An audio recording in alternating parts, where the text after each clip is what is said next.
सलीलचन्दनचर्चिताय नन्दीश्वर प्रमथनाथ महेश्वराय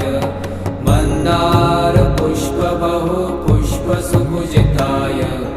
तस्मै